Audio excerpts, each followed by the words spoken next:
फिर से एक युवक अपनी धोखेबाज प्रेमिका की वजह से हुआ ऑनर किलिंग का शिकार। युवक को सालों से प्रेम जाल में फंसाई युवती करती रही युवक का शोषण। अंतरजातीय होने का धोखेबाज प्रेमिका ने लिया पूरा फायदा। जब भी युवक की शादी कहीं और से तय होती थी कि लोमड़ी सी चालाक युवती फिर से भोले भाले युवक को अपने प्रेम जाल में फंसाकर इमोशनली ब्लैकमेल कर युवक की शादी तोड़वा देती थी और फिर से शुरू होता था चालाक धोखेबाज प्रेमिका का बेचारे भोले भाले युवक का शोषण करने का सिलसिला। और ये सिलसिला तब थमा जब इसके प्रेम में पागल हो चुके युवक को इस चालबाज युवती के घर वालों ने मारकर ठिकाने लगा दिया। जबकि प्रेमी युवक ने चालाक प्रेमिका के घर वालों से अपनी जान के खतरे की बात के साथ ही चालाक प्रेमिका की पूरी कहानी अपनी एक वायरल वीडियो में बता चुका था।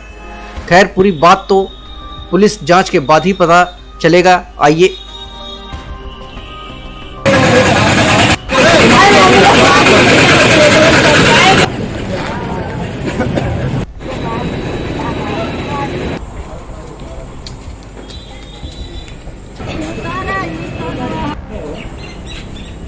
ये सबके पहुंचा दिया घर। मैं हूं आशीष जायसवाल। मेरी प्रेमिका का नाम है काजल अग्रहरी।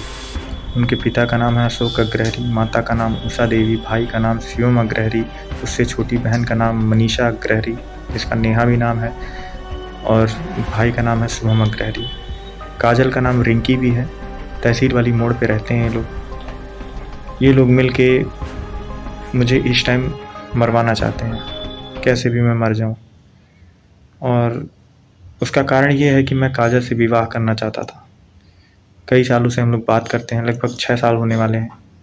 जनवरी में 6 साल पूरे हो जाएंगे। बहुत सालों से ये चल रहा है और उसका मुख्य कारण है कि मैं शादी करना चाहता हूँ। मैंने बहुत बार प्रयास किया, मेरी माँ भी उनके घर गई 2 बार कि बाबू शादी करा दीजिए। वो बहुत चिंतित रहता है। और काजल ने मुझे इतने सपने दिखाए कि मैं कई बार प्रयास किया शादी करने को, तो वो कहती है हम नहीं कर पाएंगे। फिर मैं बात करना छोड़ देता था। फिर 2-3 दिन बाद फिर वो फ़ोन करती थी, फिर कहती थी कि हाँ हम करेंगे यार, घबराओ मत। अपने आप फ़ोन करती थी जब मैं बात करना छोड़ देता था। इससे मेरे मन में भी भावनाएं जगने लगी कि यार वो मुझे धोखा नहीं दे सकती, मेरा साथ नहीं छोड़ेगी। बहुत सालों से प्रयास किया। फिर 1 हफ्ता जैसे ही बीतता था, जैसे ही खुशी का माहौल होता था, फिर वो आ जाती थी कि नहीं हम शादी नहीं कर पाएंगे। फिर वही बात, ठीक है मन नहीं कर सकती हो तो बात करना छोड़ दो। फिर होता था कि नहीं 2-4 दिन बाद रोगा कि हाँ यार मैं करूँगी। आज हालात ऐसे आ गए हैं कि मेरी शादी, मैंने उससे लास्ट बार पूछा, हर बार यही कहता था कि भाई ये लास्ट बार पूछ रहा हूँ, तुमको करना है कि नहीं करना है। लास्ट में उसने कहा नहीं यार तुम कर लो। फिर कई बार, ऐसे कई सालों से चल रहा है। लास्ट में मैंने आके डिसाइड किया कि हाँ मुझे अब कर ही लेना चाहिए दूसरे से। मैं दूसरे से जाके शादी तय कर लिया। इन्होंने मुझे फिर भागने के लिए प्रेरित किया कि तुम दूसरी जगह क्यों शादी कर रहे हो, उस शादी कैंसिल कर दो, मैं तुमसे शादी करने के लिए तैयार हूँ। उस दिन मैं गुस्से में था, मैंने कहा आज मैं नहीं करूँगा। फिर मैंने इनको ब्लॉक भी कर दिया। मैंने कहा मैं बात ही नहीं करूँगा तुमसे, तुम इतने साल से मुझे परेशान कर रही हो। फिर उसके बाद फिर इधर-उधर से करके इनसे उनसे फ़ोन करवा के मुझसे बात करना शुरू किया और इन्होंने कहा कि जो है हम करेंगे शादी। फिर उसने कहा अच्छा ठीक है नहीं करोगी, मुझसे सिर्फ बात करते रहना। फिर धीरे-धीरे मेरा प्रेम इसके लिए बहुत ज़्यादा था।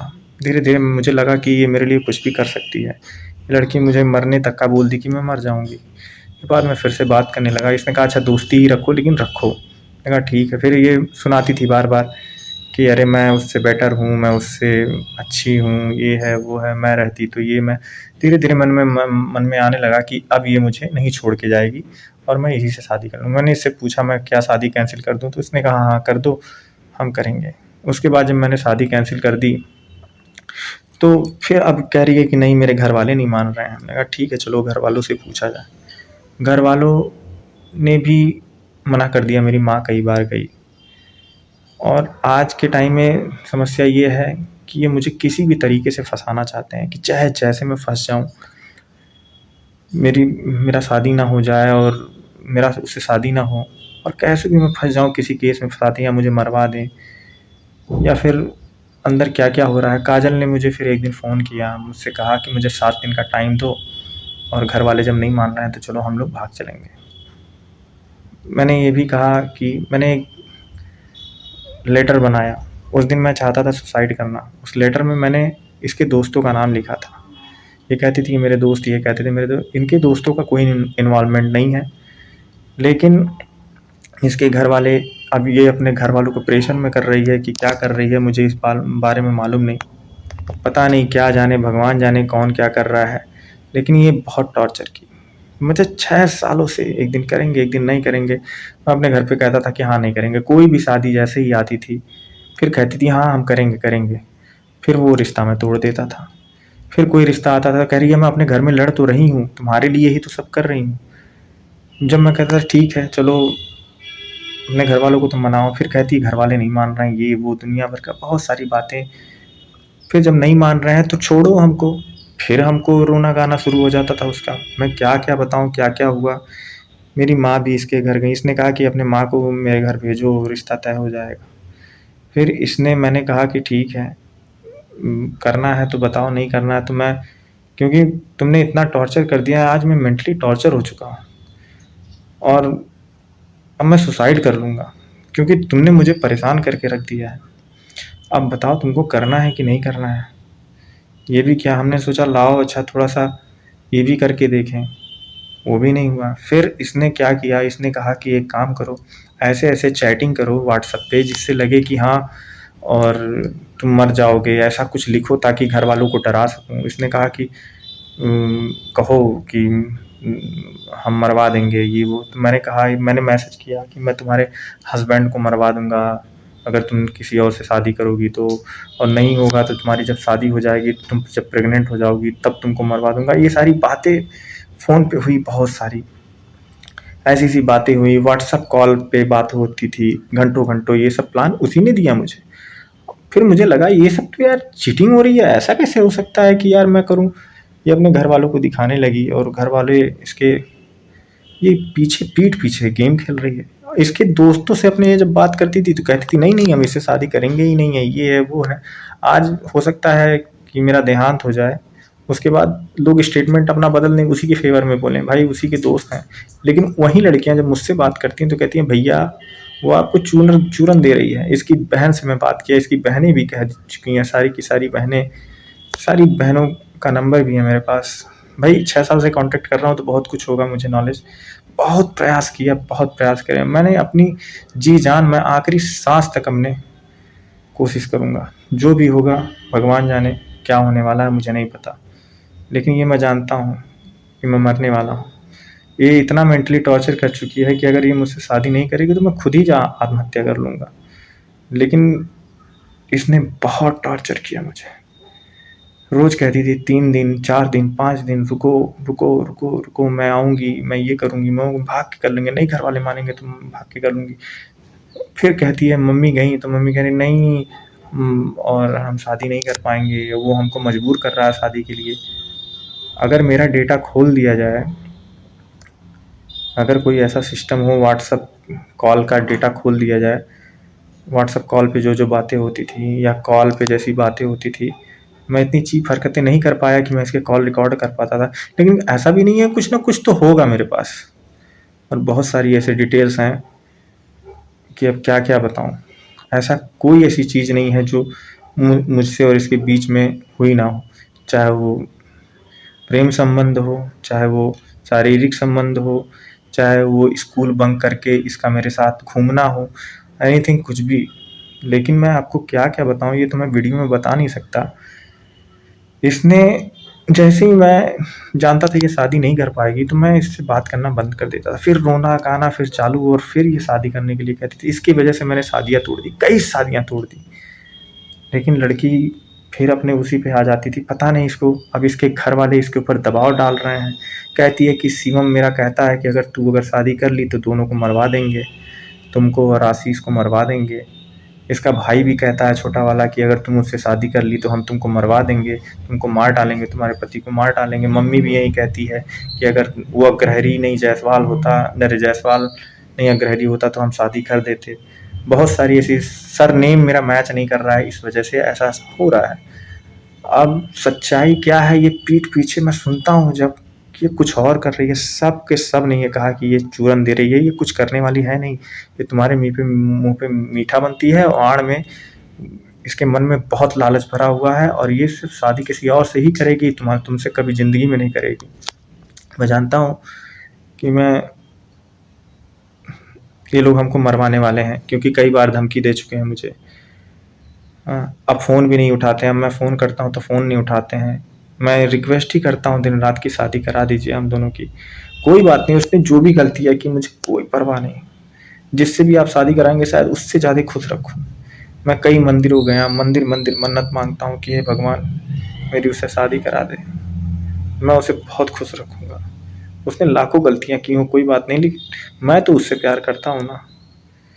लेकिन पता नहीं क्या हो गया है भगवान, अब मुझे सुसाइड करने पे मजबूर। मैं कई बार ये भी कह चुका हूँ अगर तुम मुझे नहीं मिली तो मैं सुसाइड कर लूँगा। उस पर भी वो नहीं पिघलती। मैंने कहा अच्छा 3 दिन बाद तुम कॉल कर लेना मेरे पास, उस पर भी वो नहीं करती। इसका क्या मतलब है कि यानी कि मैं मर ही जाऊँ? 1 बार, 2 बार, 3 बार, 4 बार, 5 बार। अगर वो वाकई में मुझे नहीं मिली तो मैं मर जाऊँगा। और बात यह है कि मर नहीं, इसने बहुत पीठ पीछे गेम खेला है, बहुत कुछ खेला है। मेरे ना रहने पे जब मैं इससे मेरा झगड़ा हो जाता तो इसके कई अफेयर भी चल चुके हैं, उसको भी मैंने माफ़ कर दिया कि चलो अच्छा तुम्हारा कोई अफेयर है, कोई बात नहीं, मैं तुमसे प्यार करता हूँ, तुम मेरा प्यार हो, दुनिया जाए एक तरफ, कोई बात नहीं। यहाँ तक कि मैं अगर वो किसी और के साथ सो भी जाती शादी के बाद तो भी मुझे कोई प्रॉब्लम नहीं थी, कोई प्रॉब्लम नहीं। वो मेरे साथ रहे बस। इतना कुछ होने के बाद बहुत कुछ किया, अभी मैं क्या क्या वीडियो में बताऊं। आइए पूरा मामला आपको बताते हैं। सिद्धार्थनगर जिले में आज 30 वर्षीय युवक का शव पानी में तैरता मिला, जिससे सदर थाना क्षेत्र जमुआर नाले में धौरी कुआं गांव के पास शव मिलने से क्षेत्र में हड़कंप मच गया। मृतक की पहचान जिला मुख्यालय के बेहलिया निवासी आशीष जायसवाल के रूप में हुई। आशीष के परिवारजन उसकी हत्या के साथ साथ ऑनर किलिंग की बात कह रहे हैं। आपको बताते चलें कि मृतक आशीष जायसवाल का एक युवती से प्रेम प्रसंग चल रहा था। वो अपनी प्रेमिका के साथ अपनी फोटो सोशल साइट पर डाल दिया था। आशीष मंगलवार से वो अपने घर से गायब था। गायब होने से पहले वो अपना 10 मिनट का वीडियो भी सोशल मीडिया पर डाला था, जिससे उसने अपनी प्रेमिका के घर वालों द्वारा हत्या की आशंका भी जाहिर की थी। आशीष का शव मिलने से परिवारजनों का रो रो कर बुरा हाल है और वो सीधे तौर पर ऑनर किलिंग की बात कह रहे हैं। वहीं यूपी पुलिस शव को कब्जे में लेकर पोस्टमार्टम के लिए भेज दिया है। प्राइम टाइम न्यूज के लिए सिद्धार्थनगर ब्यूरो। मैं हूँ आशीष। हमारा नाम प्रसाद जायसवाल है, टणिया बाजार के रहने वाले हैं। ये जो मृतक हैं आपके हैं कौन और पूरा मामला क्या है? ये मृतक हमारे भतीजा लगते, हमारे भाई के लड़के हैं। ये एक अशोक अग्रहरी की लड़की के चक्कर में वो ऐसा हुआ है और लगता है कि अशोक अग्रहरी ने उसको मरवा के। पूरा घटना चक्र क्या है? कब से ये गायब थे, कहाँ मिले? मंगलवार शाम को 7:30 बजे शाम को घर से निकले दवा लेने के चक्कर में। वो नहीं आए, घर के लोग इंतजार किए, 9 बजे तक नहीं आए तो हुआ कि अभी 1 घंटे बाद आएगा। तब से वो गुम है। थाने पर हम लोग सूचना दिए, पुलिस वालों ने कहा तब तक आप खोज भी लीजिए, कहीं होगा रिश्तेदारी वगैरह और कहीं होगा। वो नहीं मिला। बताया गया कहाँ मिला लाश? लाश पता चला कि वहाँ पिटडी वाले नाले पे मिला है। उसके पास मोबाइल भी था उसका। हाँ। आशंका आपको क्या है? आशंका है कि अशोक अग्रहरी, उसकी लड़की काजल है, अशोक अग्रहरी ने ऐसा हत्या करवाया है। हाँ सर, जो जमुआर नाले में शव बरामद हुआ है सर, वो किसका है और पूरा मामला सर क्या है, पुलिस क्या कार्रवाई कर रही है? जमुआर नाले में एक अज्ञात व्यक्ति का शव बरामद हुआ था, जिसके पास से मिले मोबाइल के आधार पर उसकी पहचान आशीष कुमार जायसवाल बेगलिया के रूप में हुई और परिजनों ने बताया कि जो है 21 तारीख से गायब था और उसको बॉडी को पोस्टमार्टम के लिए भेज दिया गया है। परिजन अगर कोई तारीख देते हैं और पोस्टमार्टम रिपोर्ट के आधार पर आखिरी विधिक कार्रवाई की जाएगी। सर उन लोगों का कुछ ऐसा कहना है कि ऑनर किलिंग का मामला है, क्या सर इस तरह की कोई बात? जांच का विषय है, जैसा भी परिजन तारीख देंगे उसी अनुसार आगे कार्रवाई की जाएगी।